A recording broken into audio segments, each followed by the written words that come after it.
कुछ जतोयन कुछ शहरन ये मुख्तलिफ ज़ातूं 29 माण्हुनि ते एफ.आई.आर. थी आहे नामिनेट माण्हू 29 आहिनि बाक़ी 9-10 माण्हू जेके आहिनि उहे नामालूम ATC कोर्ट में अताउल्लाह जुड़े थे। अच्छा सर, आप अपना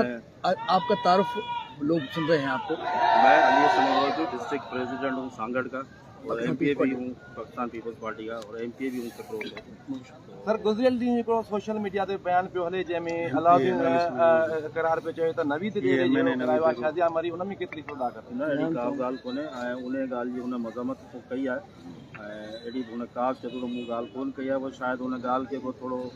तोड़े मड़ोड़े का पेश कई हुजनि ॻाल्हि, बाक़ी अहिड़ी का बि ॻाल्हि साईं धरणो ख़तमु कराईंदो ॾाढो ख़तमु थी चुको आहे ऐं असीं मयतूं खणी हाणे वञूं पिया औरतूं जेके आहिनि उहे सुबुह बि इन धरणे खे ख़तमु करण लाइ मर्दनि जे धरणो ख़तमु पियो कयो औरतूं जेके उहे गॾनि असां सां औरतूं मुतमिन आहिनि ऐं जेके हुन जा वारिस आहिनि पंहिंजा उहे सभु मुतमिन आहिनि उहे असां सां गॾिजी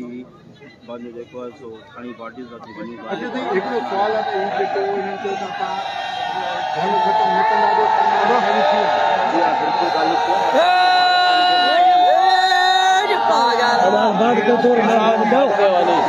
थोड़ी मेहरबानी कयो छड़ी सर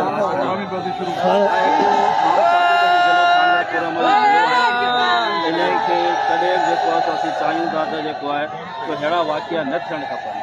ऐं असीं हमेशह कोशिशि कंदासीं चाहे उहो भले अपोज़िशन जी ॻाल्हि हुजे या पीपल्स पार्टी जी ॻाल्हि हुजे। हीउ पुरअमन ज़िलो आहे ऐं हिन ज़िले में कॾहिं बि अहिड़ा वाक़िया न थियणु खपनि ऐं अलाह कंदो इंशाअल्लाह अहिड़ा वाक़िया कोन थींदा ऐं जेके बि हिन वारिस आहिनि हिन बॉडी जा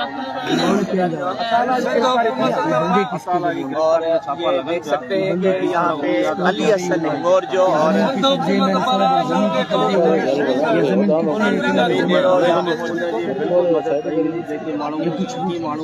मदद कंदा रहिजो, महिरबानी करे मदद कंदा रहिजो। बिल्कुलु सिंध गवर्नमेंट उनजी मदद धरणो ख़त्म थी चुको आहे। अलाउद्दीन ते FIR दाख़िल न थी।